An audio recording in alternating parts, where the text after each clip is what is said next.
Let me tell you something. When we're asking what we're here for, when we're asking about our purpose, when we're asking what we're called to do, here's something we need to understand. God shaped me to serve. God shaped you to serve. We were created as a people. We were redeemed as believers. We were put here to serve, and not just serve ourselves. We get this mindset that we're created just to receive. We're created to get things. We're created to receive things. But that's not what we're here for. We're called to do work.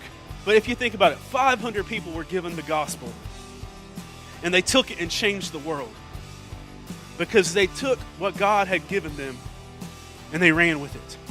They did what he instructed. The call to salvation is the call to serve.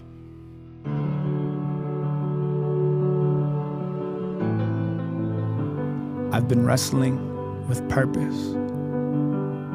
What was I created for? I'm more than what you see on the surface. See beneath my skin and scars, I'm skinned and scarred. Marred and twisted, scarred by the past, I need to be lifted. And sometimes I question my own existence. What was I put here for? In my seams, it seems that there seems to be more. It's like I'm a light, unplugged from the socket. I mean, do I really exist to put money in my pocket? This 9 to 5 feels like a 9 to 9. My mind entwined, I pass the time, life circles me as I wait. What is my estate? I feel like I was made for something great, and yet I can't quite put my finger on it. But when I look at my fingers and I see their design, I realize I'm one of a kind, and something created me. No, someone created me, and that someone made me for a reason. Even though it's clear the past years have been treason, I still sense this drawing, this calling, that even in the midst of my falling, there was someone who died to pick me up, someone who rose to fix me up, someone who's coming back to lift me up. And that someone is Jesus. See, God made me for a purpose, and when I delight in him, it's brought to the surface.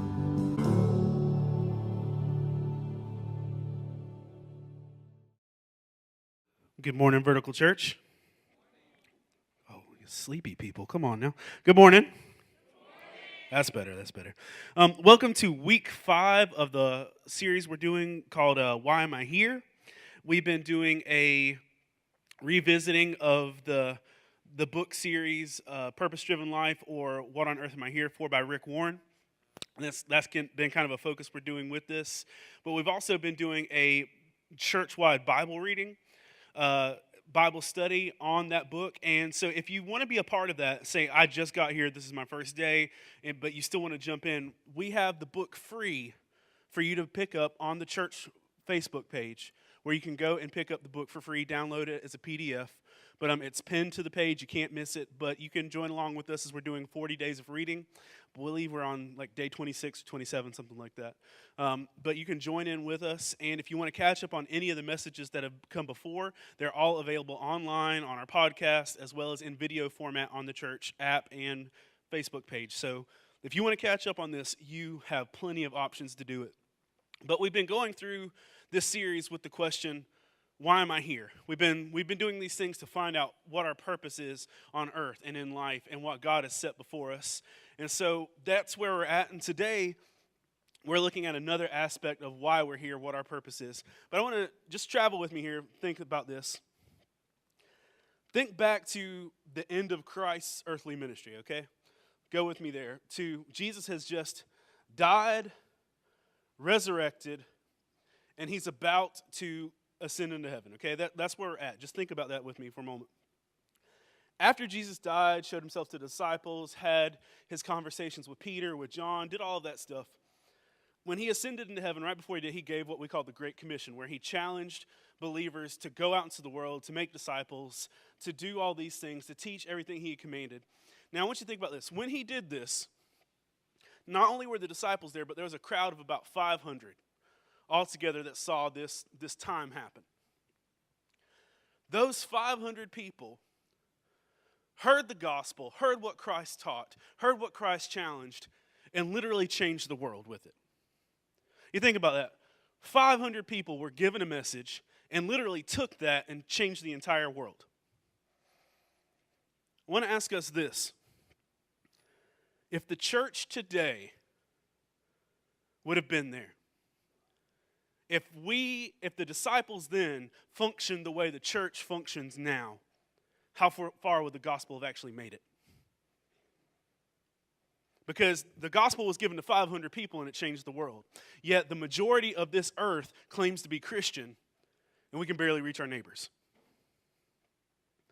We don't put the effort that we have in the past.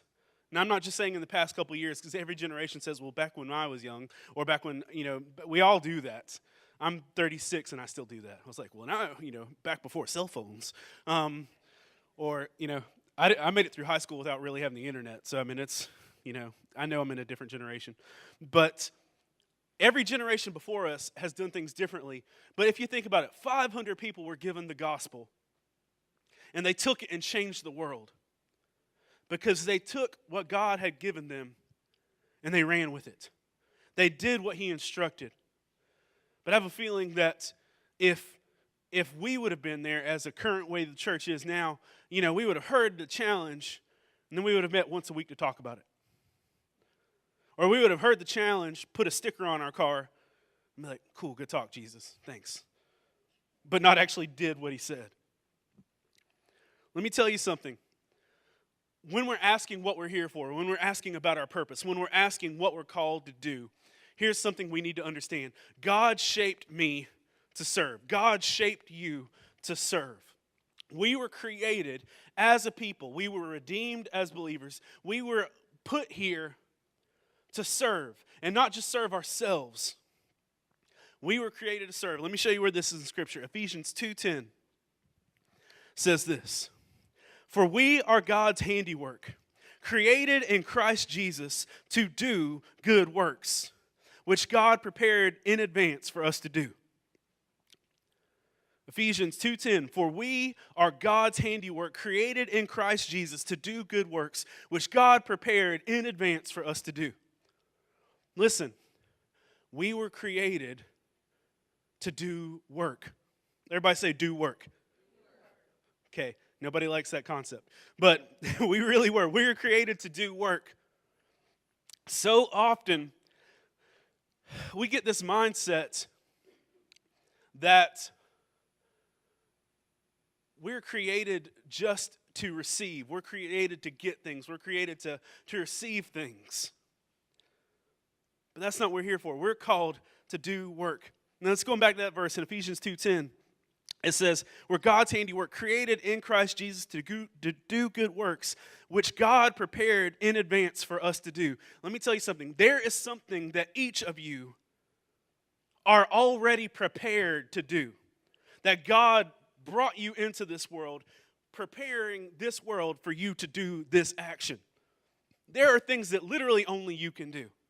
Roles that you are meant to fill that other people aren't meant to fill. Things that are meant to be accomplished that only you are meant to accomplish because God prepared you to do them. And when we don't serve, when we don't give of ourselves, when we're selfish with our hearts, with our time, with our actions, with our resources, we are literally taking away the preparation that God has made. I love football. Some of you might love football too. I don't know. But I love football, but it's always hard for me when I watch a player that I depend on, like it matters to me, like I get a paycheck from this. But when a player that I depend on leave the field, because they are on that field for a certain purpose. I'm a Panthers fan, and I'm on the game Thursday night. Luke Kuechly was injured. Now, Luke Kuechly is one of the best defensive players in the NFL, hands down, period. And he's obviously the best one on the Panthers. And it hurt my heart to watch Luke Kuechly go down. I'm like, no, Luke, no. Get up, buddy. Shake it off. It's not a concussion. Keep going. And I was like, but no, it was like Luke's purpose is to prevent our other people from scoring on us. Come back, Luke. That's what you were created to do. When we lost that game, I was like, it's Luke's fault. Luke was put on that field for a purpose. Luke failed at his purpose. Now listen, I don't blame Luke Kuechly for a concussion. That's not his fault. But I can tell you this, Luke was put there to do work. Luke was put there to accomplish a goal. And let me tell you something. You are put here to do good work, to accomplish a goal. And this is a goal that is set by your Creator. Stuff that you were prepared to do that no one else is prepared to do. Now, I know this is the thing. You're sitting here like, oh man, he's talking about serving. And you're like, nobody wants to serve. Nobody likes really serving that much. And I know that vertical serves a lot already. You're like, dude, I already serve here 9 hours a day. Leave me alone. Our church serves. I get that. And I can say this. I've served in full-time ministry since I was 18 years old. And I can say this. You as a church serve way more than most churches I've ever seen. I give you no beef with that. You serve a lot. But let me tell you something. This is more than talking about serving on Sundays. When I'm talking about serving, I'm not just talking about fulfilling a role or doing a job. I'm talking about serving with your life. And let me tell you something. People do serve here every week, day in and day out. This morning, about like 5:30, someone got in a trailer and a truck and drove all of this equipment in. People at 7 o'clock unloaded all of this equipment. You've got right now, a couple areas down over here, we've got our kids ministry. People that put up mats, people that are teaching your children, people that have studied and prepared Bible lessons to teach your children, to minister to them on their level. Right down there, you've got people in our nursery area that are serving because they love you and want you to have a chance to hear the gospel without your children biting your face off. And they want to be able to minister to your kids. I've got a 4-year-old that knows more about the Bible than she would if she didn't come to this. You've got people in that area. You've got people setting up coffee, not just because they want you to be awake through service, because they actually want to minister and bless you. You've got people over there doing that. You've got people in the parking lot serving. You've got people serving at our student ministry for high school students in 2 different cities. You've got people serving in our collegiate ministry week after week after week. You've got people in all these different areas. You've got people behind the curtain up there. Hi, people behind the curtain. You got people behind the curtain up there running all the technical stuff that you never even see them unless something goes wrong, then everybody turns around. So you can wave at them without something going wrong. Yeah! All right.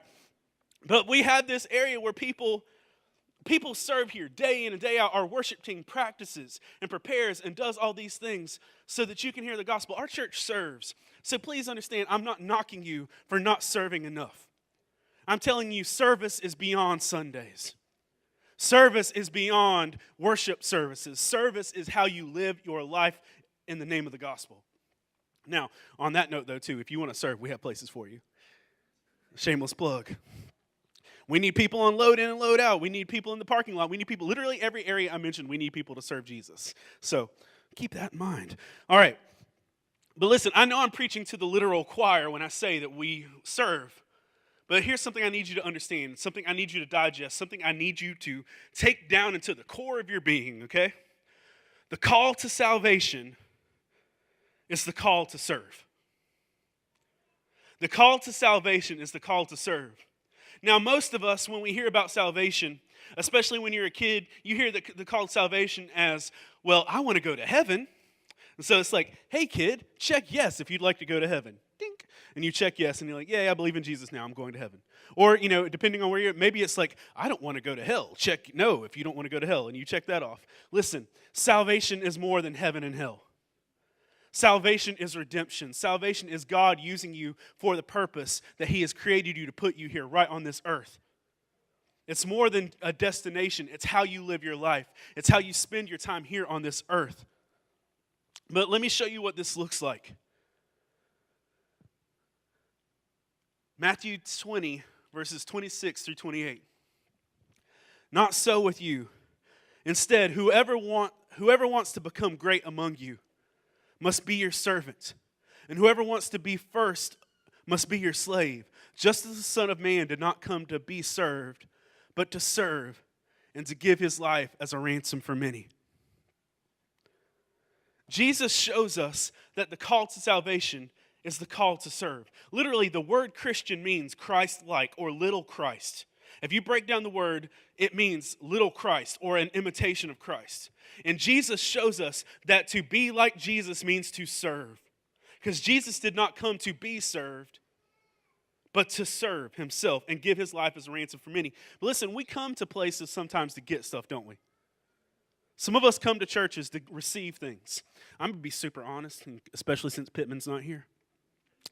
Pittman, I know you're watching this later and making sure I didn't fail, so this is for you. I came to Mike Pittman's church, Hyde Park, back in the day. Only time I ever went there was to get a free book.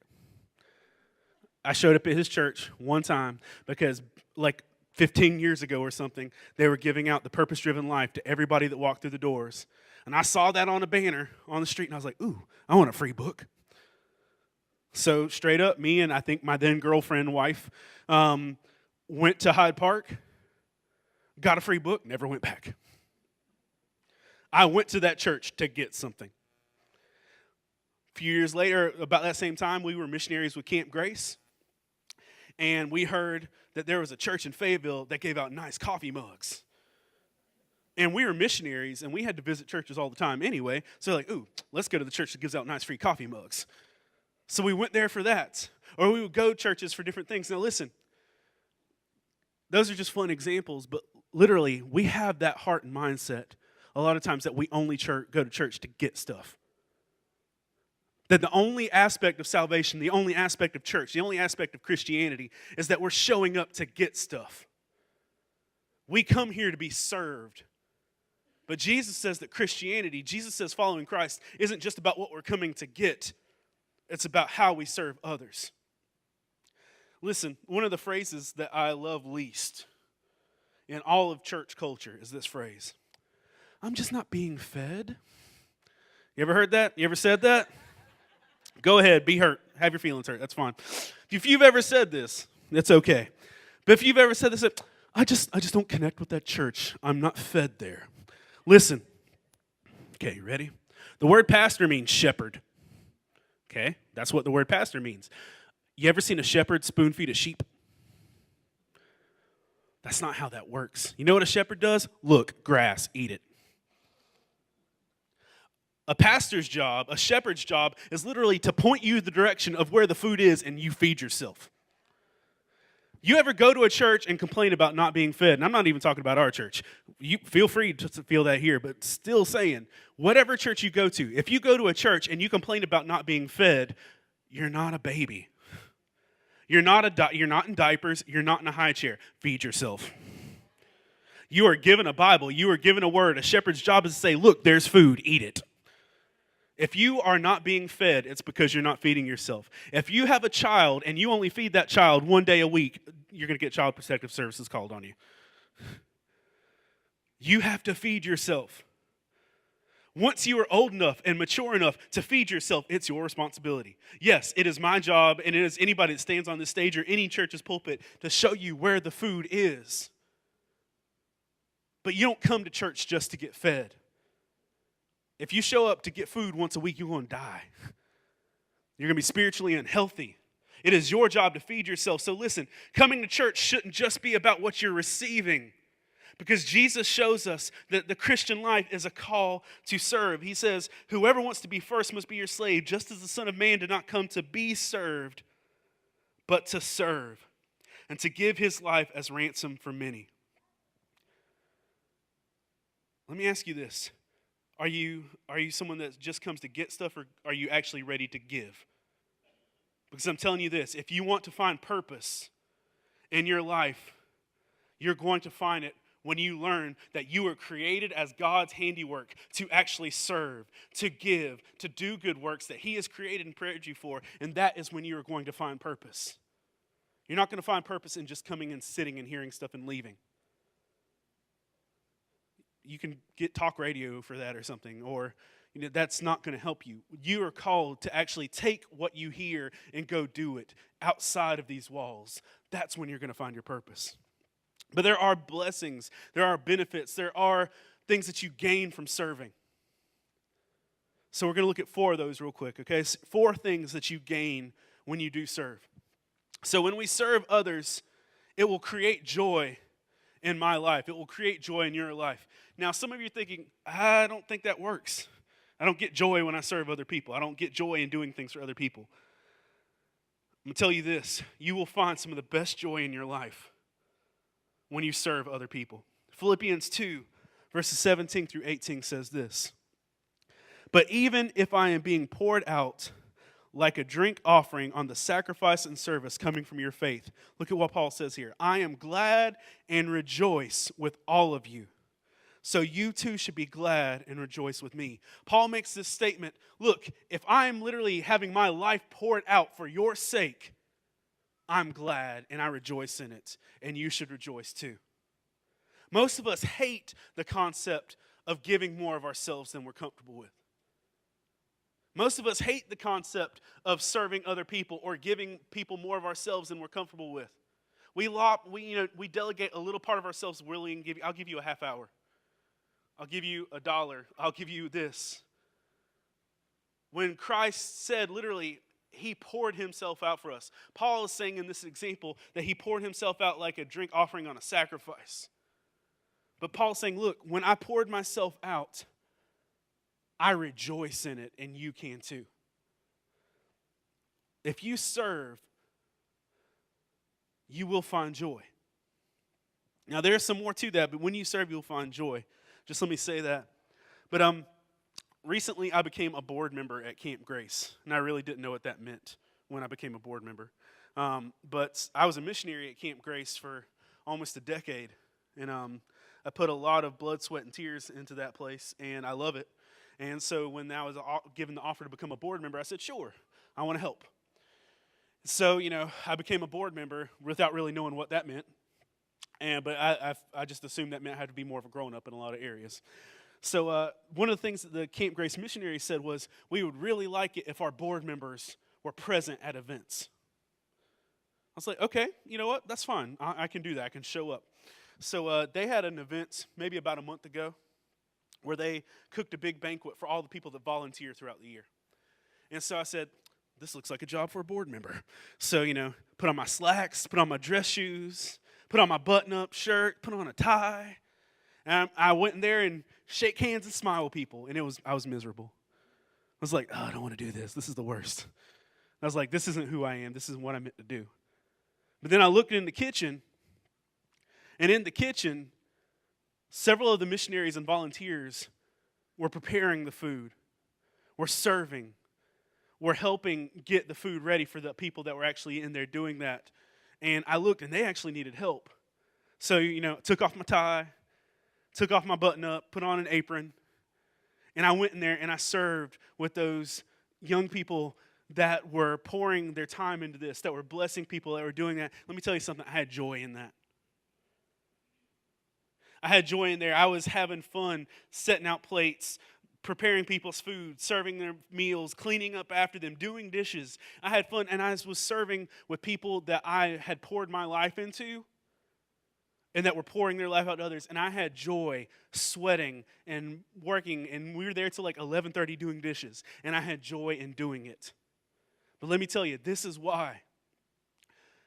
God has created us to do his work and to serve others, and we find joy in it and the reason we find joy in it is because we're fulfilling our purpose.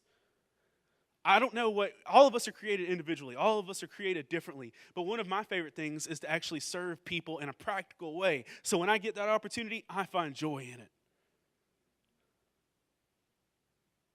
But let me tell you something. When you serve with the wrong attitude, you will not find joy. If the work that you're doing, if how you serve, if you're doing it with the wrong attitude, you will not find joy, you will only find misery. If you are serving out of obligation, you're not going to find joy. If you're serving out of guilt, you're not going to find joy. If you're serving to try and win people's approval, you will not find joy. If you are serving to compensate the fact you don't have a relationship with God and you're trying to earn something, you will not find joy. But when you serve with your whole heart for God, you will find joy in what you're doing. My favorite Bible verse out of all of Scripture is Colossians 3:23. Whatever you do, do it with your whole heart for God, not for man. Listen, when you do what you do with your whole heart, you are going to find joy in it. Romans 12:9 through 13 says this: love must be sincere, hate what is evil, cling to what is good. Be devoted to one another. Honor one another above yourselves. I want you to hang on to that phrase. Honor one another among yourselves, because you're going to see that phrase again. Verse 11 says this: never be lacking zeal, but keep your spiritual fervor, serving the Lord. Be joyful in hope, patient in affliction, faithful in prayer. Now, I want you to know something. In verse 11, it says, never be lacking zeal, but keep your spiritual fervor. Listen, this does not mean fake it. When you're tired, be honest about being tired. When you're frustrated, be honest about being frustrated. When you're tired, be honest about being tired. But it says, never be lacking in zeal, keep your spiritual fervor. That doesn't come by faking it or acting like you're happy. That comes when you actually renew your relationship with Jesus so that you can keep doing what you're called to do. If you're serving Jesus but not spending time with Jesus, you aren't serving Jesus. You're serving yourself. You can't serve Jesus and be renewed by his presence and his spirit if you don't actually have a relationship with him. When I'm doing what God has called me to do, but I'm not doing it in relationship with him, I'm failing. I can do great works and do good things, but if my relationship with him isn't there, I'm going to lack zeal. I'm going to lack spiritual fervor, and I'm not going to find joy.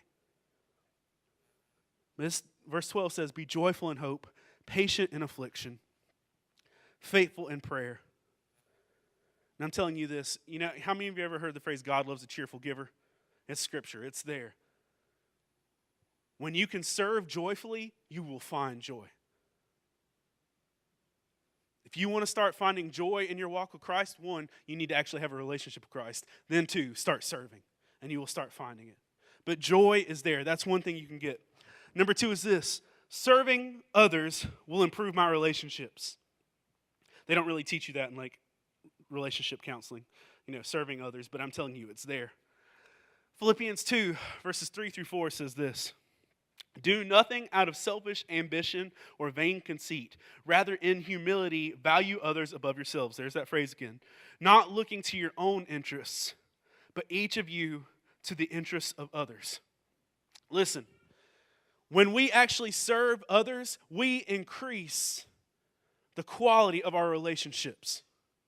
When we serve other people, we increase the quality of our relationships. One of the things I tell married couples and couples about to get married all the time when we're doing counseling is this verse that you see here in Philippians 2, verses 3. Do nothing out of selfish ambition or vain conceit. Rather, in humility, value others above yourselves. Think about it this way. If you're in a couple, you're in a married relationship, and your spouse is always looking to take care of your needs and value you, and you're always looking to take care of your spouse's needs and value them, you're always taken care of. If you're both looking out for each other, you're both always taken care of. If you are in a relationship and you're only looking out for yourself, you're going to be empty, and so is your spouse. Now listen, this translates beyond marriage though. This translates to how we treat other people in this world. If we are looking out for others, others are going to be blessed and ministered to and fulfilled. But if we're looking out for ourselves, we're going to be empty because we're not doing what we're called to do. We're called to serve. We're called to bless people. We're called to do this. And we feel that emptiness when all we do is take care of ourselves. Not looking to your own interests, but each of you to the interests of others. Some of the ways I got to know some of our congregation the best was through Hurricane Matthew. When that hurricane hit and basically stopped our life in its tracks, I got to spend 3 weeks serving alongside people from our congregation. Because we were serving meals day after day, or we were doing construction, or we were doing yard work. The DeFries family that's part of our church, I got to know them because we were called to their house the day after the hurricane because trees had gone through their house. It was Rhonda's trees. It was her fault. Shame on Rhonda's trees. But these trees went through their house, and their house was destroyed. And when we went there, I didn't even know they went to our church. Now, to be fair, I was the Pembroke pastor, and they weren't my people yet. So, not on me quite yet. but I became their pastor like a month later. But I got to know them, serving with them, and every time I see them, we have a connection because we serve together. Because when they were in need, we were there. Because when they were in need, we were serving alongside them. We literally stood there and cut trees out of their ceiling. And they told me the story that how when the tree fell, Miss DeFreeze was laying on the bed and the tree went through the roof and cut her arm, but was just inches away from killing her. We shared that together, and when we cut that tree down, we were blessing them, we were ministering to them, we were ministering to their life. We have a better relationship when we serve with others, and when we serve others, we have that connection. Every time our church serves, we build that. One of the reasons why, when Brendan mentioned Candy Fest earlier, one of the reasons why we do Candy Fest isn't because we want to give people cavities or diabetes. That's lower on the list. We serve in Candy Fest because we bless our city when we do it. The city of Lumberton puts on a lot of activities, and they needed help doing this. And we served one time and blessed them, and they wanted us to come back. We built that relationship because we served them. We have a healthy relationship with the city of Lumberton because we serve the city of Lumberton. Our relationship is stronger. Proverbs 11:25 says this: "A generous person will prosper. Whoever refreshes others will be refreshed." Let me tell you something. When you want your relationships to be stronger, bless people and serve them. If you want your relationship with someone else to be stronger, bless them and serve them. And watch how that will strengthen. I'm not saying do stuff to win them over. I'm not saying bribe them. I'm saying serve them with humility the way Christ did, and watch what happens. The night my mom passed away, it was a Sunday night. She passed away at about 11 o'clock, and we went through all the stuff that happens right then, Got the phone call, went to the hospital, tried to process everything that was happening. I was an emotional wreck. Obviously, I was devastated. My heart was broken. I was in shock at everything that was happening. And I remember getting back home at about 1:30, 2 o'clock in the morning. And I'm sitting there, like my whole world just kind of ended. There's no other way around that when something like that happens. And I'm sitting there, my doorbell rings. It's 2 o'clock in the morning. My mom just died. I'm like, who in the world is ringing my doorbell? And I go open the door. There's a lady named Miss Andrina there. Miss Andrina's since gone on to be with the Lord. But if you ever, Megan and Philip that are part of our Pembroke campus, that's their family. And it's 2 o'clock in the morning. Miss Andrina's at my front door. And I open the door. I'm like, what? And she's like, I heard about your mama. Here's a pie.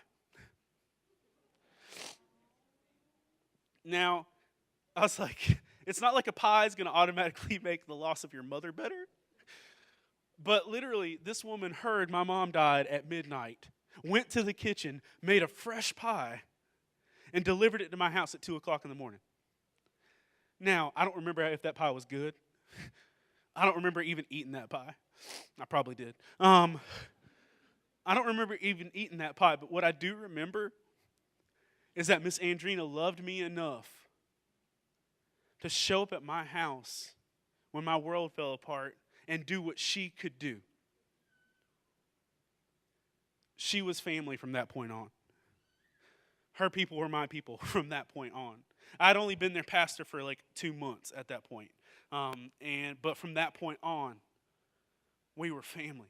And listen, here's what I'm trying to teach you about serving. Serving doesn't mean you have to go above and beyond and out of everything you're called to do. Listen, serving means doing what you were called to do and created to do. Because God created you for His handiwork. Miss Andrina could make me a pie and show up at my house at 2 o'clock in the morning. She didn't have to mow my yard. She didn't have to redo my septic system or anything like that. She did what she could do and what she was created to do, and she could do that and blessed me.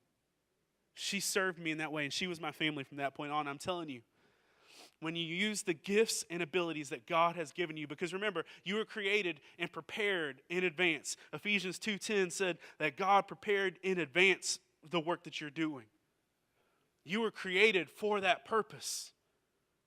Some of that purpose is compassion. Some of that purpose is different things. Some of that purpose is leadership. But listen, God created you for a purpose, and when you're doing that, you are going to have better relationships. Proverbs 11:17 says this: those who are kind benefit themselves, but the cruel bring ruin on themselves. Listen, when we serve others, we're benefiting them and we're benefiting ourselves because we're being who Christ called us to be. So two things up top. Serving others gives us joy, and serving others makes our relationships better. Here's another thing. Serving others will make your life meaningful. Serving others will make your life meaningful. Mark 8:34-36 says this: then he called the crowd to him along with his disciples and said, whoever wants to be my disciples must deny themselves, take up their cross, and follow me. For whoever wants to save their life will lose it, but whoever loses their life for me and for the gospel will save it. What good is it for someone to gain the whole world and forfeit their soul? Let me tell you, we spend so much time trying to gain things in this life, trying to gain approval, trying to gain status, trying to gain people liking us, trying to gain wealth. We're trying to gain so many things, but it's all stuff we lose. The stuff that we do that will last is a lot of times what we do for others. We find meaning and purpose when we actually are doing what we're created to do. You know that stuff where they say, do what you love and you'll never work a day in your life? That's garbage. That's pure garbage. You do what you love and you will work every day of your life, but you'll be blessed for doing it. You'll have meaning. You'll have fulfillment in doing it. Because let me tell you, I love what I do, but it's work. I love what I do, but it is hurtful and it's painful and it's exhausting and it's tiring. But I have meaning in doing it because I know it's what I was created to do. When you serve others, you are going to find that meaning. You ever notice that when teachers retire, they usually don't stay retired? Anyone notice that? When teachers retire, they're usually back doing something in the education field within like 6 months to a year, because they knew that that was their purpose, and retiring might have felt good for a minute, but they didn't stay long. We go back to the stuff that gives us purpose because that is what we're called to do. 1 Corinthians 15:58 says this: therefore, my dear brothers and sisters, stand firm, let nothing move you. Always give yourselves fully to the work of the Lord, because you know that your labor in the Lord is not in vain. When we serve in whatever area we are called and gifted to, whatever work we do is not in vain. But let me tell you, we are uniquely called and gifted. We are uniquely called to different areas. There are people in your life that I will never impact, but you can. There are people that are in your life that you are called to serve that I'm not, but you can. Donald, that's part of our worship team, teaches at Purnell Sweat. When he graduated when he graduated college, he spent 2 years serving in Africa. I'm talking big dude on a camel status. He spent 2 years serving in Africa, in the desert, amongst different people. He raised money. He raised thousands of dollars. He basically accrued a whole nother college debt just to go to Africa and serve for 2 years. Let me tell you something. That's not me. I don't feel called to do that. I'm not going to tell God no because I know how that works, but I'm saying, God, I'd rather not. I know how God works, but that's not something I feel called to do. But listen, we are called to different areas. We are called to bless and minister and lead people that God has created. So listen, God created you to serve in a purpose. He has prepared you for works that only you can accomplish. And when you are serving in the areas that God has gifted and skilled you in, you will find purpose. Now, listen, that purpose doesn't always have to be a career, y'all. That purpose can be a relationship. That purpose can be a family. That purpose can be a ministry. That purpose can be all sorts of things. But when you find what God has created you for, you will find meaning. You think about all these celebrities, these billionaires that are miserable because all they do is take and receive. But they give, and that's when they find their purpose. I'm telling you, when you learn to serve others with your skills, with your abilities, and I'm not just talking church, when you learn to serve others with your abilities, you will find some purpose. I'm not saying everything else is going to be mapped out for you and, like a GPS, but you're going to find your purpose. But you also need to know Christ to find that purpose in that. Last thing I want to share with you is this. When we serve others, we leave a legacy. Proverbs 10:7 says this, the name of the righteous is used in blessings, but the name of the wicked will rot. The name of the righteous is used in blessings, but the name of the wicked will rot. We all have this thing where we want to be remembered, right? We want to be remembered, but not to be morbid. In all reality, nobody's going to remember anything about us in 150 years. Unless you do something really great or really horrible, nobody's going to remember you in 150 years. There's way too many of us to stand out in a legacy like that. You have to do something pretty darn bad or pretty amazing to be remembered in 150 years. But let me tell you this. It says, the name of the righteous is used in blessings. The name of the wicked will rot. When we live a life that serves others, our name will be a blessing. When I think about names like that, Camp Grace I mentioned earlier. Camp Grace is named after a lady named Grace Garthright. She was a missionary to Native Americans here with Children's Bible Ministries a long time ago. Camp Grace is named after her. That name lives on because of her service and her sacrifice. There's a little church 8 miles down 301 called 10 Mile Center Baptist Church. Little church right down the road. They were a supporter of me when I was a missionary at Camp Grace. They supported my family as missionaries. And they loved them some me. Whatever it was, they loved me a lot. And I remember they called me, say, hey, on Wednesday night, can you come out and to our RA meeting, which is Royal Ambassadors, it's the boys' ministry for like middle school and high school kids. And I was like, sure, I'll come out. And I came out, and when I came out, there above the door to the Royal Ambassador area was a plaque that said, Hector Miray, Royal Ambassadors. And I was like, what? I was like, are you serious? And they're like, yes. We're so proud of what you've done in ministry in our area that we're naming our Royal Ambassador program after you. They even had little membership cards that had the Hector Miray Royal Ambassadors. And I'm like, this is silly. But you know what? You do you. I'm happy for you. And, I took a plaque and a little picture. And you know what? When those kids go into their Royal Ambassador thing, they see my name above that door. But listen, 10, 15 years from now, that's going to be gone. There's going to come a point where like, who's that? Why is that up there? And that's not going to matter. And that's still cool for right now. I'm happy about it. But listen, that little church 8 miles from down the road is going to forget me one day. They're going to forget what I've done. There are kids that go to Camp Grace every summer that have no idea who Grace Garthright was. But that name's still a blessing. Let me tell you something. It's a legacy with God, though. Check this out. Hebrews 6:10. God is not unjust. He will not forget your work and the love you have shown him as you have helped his people and continue to help them. Check that out. People will forget. 10 Mile Center, they're going to forget I ever existed. Someday that plaque's coming down. It might be down now. They're going to forget me. But look at what it says, Hebrews 6:10. God is not unjust. He will not forget your work and the love you have shown him as you have helped his people and continue to help them. How does it feel to know that God is going to remember your work? That God is going to look at how you serve as important.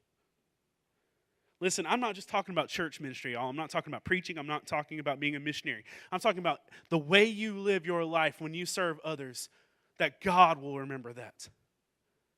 A legacy with men will be forgotten. We've got 150 years tops, and our legacy's dirt. But a legacy with God's eternal. I want to live my life to the point that when I leave this world, my name's still a blessing and not a curse. I want to live my life that I leave this place in good standing, and I want to live my life that when I step before the throne, that I hear, well done, my good and faithful servant. Not, I don't want to walk before God and hear, I want to hear, well done, my good and faithful servant. I don't want to hear, man, you barely made it. The other day, GameStop had the Super Nintendo Classics for sale, and I ran. As soon as I saw they were for sale, I got in my car, broke lots of laws getting there, and got to GameStop, walked in the door, and the manager at GameStop said, "Man, you barely got here." I walked, and then a guy walked behind me and said, "Sorry, sir, he got the last one." I was like, ooh. Not that that's important. It's a dumb Nintendo. But I barely made it. That was crucial to me. I don't want to barely make it when I step before God. I don't want my legacy to be that bad when I step before God. I want God to be able to welcome me because that's the legacy I've left. Last verse is this, John 12:26. Whoever serves me must follow me, and where I am, my servant will also be. My Father will honor the one who serves me. Check this out. Jesus says, my Father will honor the one who serves me. Imagine how humbling that is to think that God will honor you. I was all up in my feels when this little church 8 miles down the road gave me a plaque. Imagine what it's going to be like when God honors you for your service. Jesus says, whoever serves me must follow me. And where I am, my servant will also be. My Father will honor the one who serves me. Y'all were serving somebody. There's a Bob Dylan song back in the day, you got to serve somebody. You're going to serve somebody one way or the other. Are you serving yourself or are you serving others? When you serve others, are you serving God or your own interests? Because I can tell you this, when we serve the way that God created us to serve others, we will find joy. Our relationships will be better. We will find meaning and we will leave a legacy that's important. Let me tell you this. You want to find purpose? Start serving. But listen, before that can be real, you need to have a purpose in Jesus. You need to know Jesus is your Savior. Otherwise, you're just doing stuff. But if you've been following God for a while and you've just kind of felt stagnant, start serving. Start taking your faith and put it into action. Remember, all it took was for 500 people to hear the gospel of Jesus and flip this world upside down. If 75% of the world claims to be Christian, there's no reason our service couldn't change this planet. There's no reason people's needs shouldn't be met. There's no reason people should be in need or not have love. There's no reason for that to be the thing, because if we serve the way that God called us to, we will change this place. Join with me in prayer.